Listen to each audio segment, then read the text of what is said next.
12th century was a restless storm swirling over the Middle East. Crusader kingdoms carved out in earlier campaigns clung to life in unfamiliar lands, relying on fragile treaties to survive. For a brief moment, an uneasy calm settled across the region. Christian nobles plotted their next ambitions while Muslim rulers balanced diplomacy with vigilance. But in a world where pride was more explosive than gunpowder, peace never lasted long. Everything ignited again in 1187. One impulsive crusader lord violated the truce by attacking Muslim caravans. His name was Reynald of Chatillon, a man with the subtlety of a brick through a window. That single reckless decision shattered the calm and handed Salah ad-Din Yusuf ibn Ayyub the justification he had been waiting for. Saladin, the Ayyubid Sultan, struck back with precision. His forces cornered the Crusader armies at the Battle of Hattin, a decisive confrontation that burned itself into medieval memory. The Crusaders were crushed under blistering heat and tactical brilliance. Reynald was executed, thousands were captured, and the most sacred relic in all of Christendom, a fragment believed to be from the True Cross, fell into Saladin's hands. Weeks later, Jerusalem itself surrendered. For the first time in nearly a century, the Holy City was back under Muslim control. The shockwave slammed into Europe like a thunderclap. The Pope called for a Third Crusade, and kings across the continent swore to reclaim the sacred city. Among them was a young, charismatic, breathtakingly bold prince who had just seized the English throne, Richard I, known forever as Richard the Lionheart. Richard was everything a medieval chronicler adored: fearless, dramatic, almost allergic to subtlety, and destined to chase legends. He set sail for the Middle East in 1191, ready to carve his name into the chronicles of war. He had no idea that he was marching toward a duel of destinies, facing an opponent who equaled him in intellect, honor, and will, where legends begin. When Richard arrived, the port city of Acre had already been locked in a brutal 2-year siege. Crusaders starved outside its walls while Muslim defenders starved within them. Both camps were withering. Morale was collapsing. Disease chewed through the armies like a slow fire. Then Richard staggered into the scene literally. He and King Philip of France were both violently ill from their journey. But a sick Richard was still Richard, theatrical, stubborn, and unwilling to let someone else steal his spotlight. Barely able to stand, he ordered massive catapults erected, including one he dramatically named God's Own Catapult. He had his soldiers carry him to the front lines on a stretcher so he could shoot his crossbow at Acre's walls while lying down like a feverish war god. Acre fell shortly after. The defenders surrendered, but negotiations between Richard and Saladin disintegrated almost immediately. Both sides demanded the exchange of prisoners first. Neither budged. When Saladin missed the agreed deadline, Richard unleashed one of the most chilling acts of the entire crusade. He executed 2,700 prisoners on a hill overlooking Saladin's camp. Saladin retaliated by killing 1,600 of his own Christian captives. Whatever thin thread of diplomacy existed between the two men snapped. From here on, their rivalry became the heartbeat of the entire crusade. Saladin strikes first. With Acre secured, Richard marched south along the coast toward Jaffa, rebuilding fortresses as he went.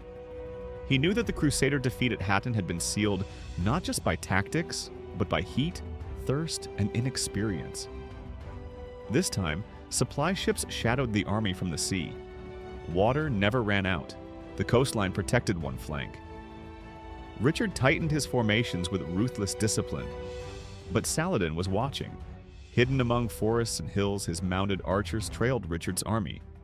They struck in hit-and-run attacks, showering arrows, vanishing, returning. Horses died. Men screamed for retaliation. Richard refused. He knew Saladin wanted to break their formation and then shred them from within. The pressure peaked near Arsuf in September 1191. Saladin's full force thundered out of the woods, 25,000 strong, more than double Richard's troops.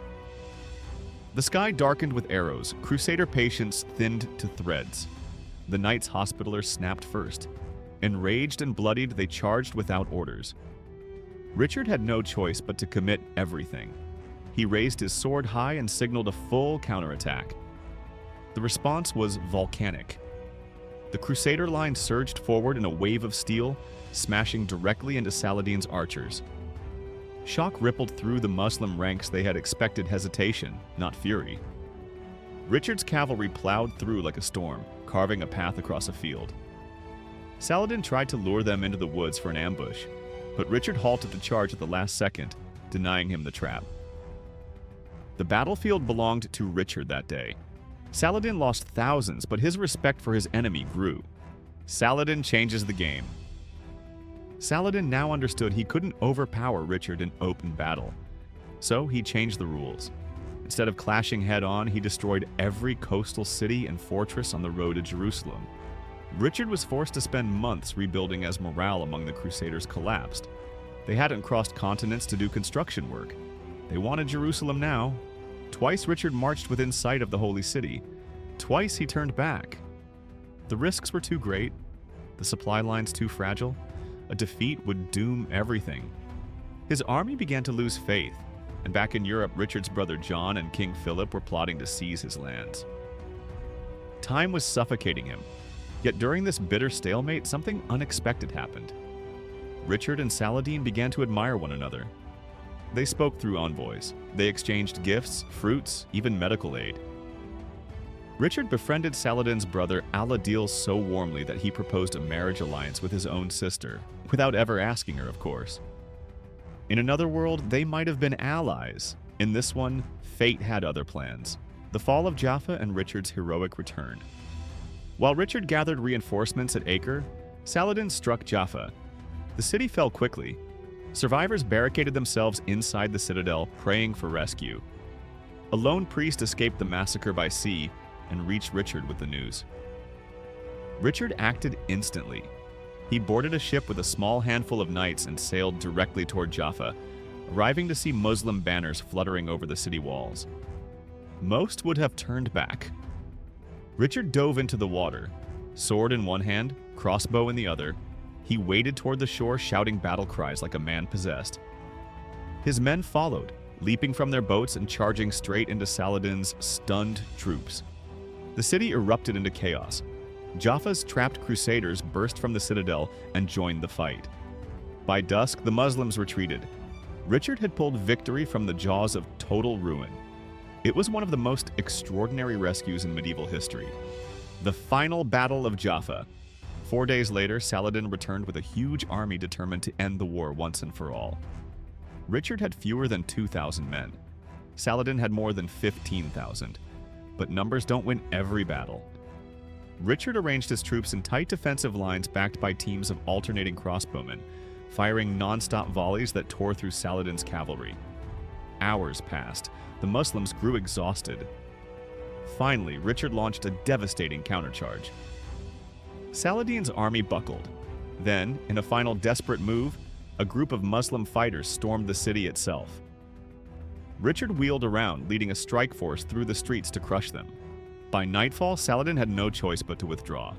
It would be their last battle. Respect beyond victory. That night, Richard collapsed with a fever so severe that his men feared he would die. When Saladin heard the news, he didn't celebrate. Some chronicles say he even sent his personal physician, along with ice and fruit, to help treat the man who had become both his adversary and his equal. In September 1192, the two signed the Treaty of Jaffa. Jerusalem would remain under Muslim control, but Christian pilgrims could enter freely. The Crusaders kept the coast, and both sides agreed to peace.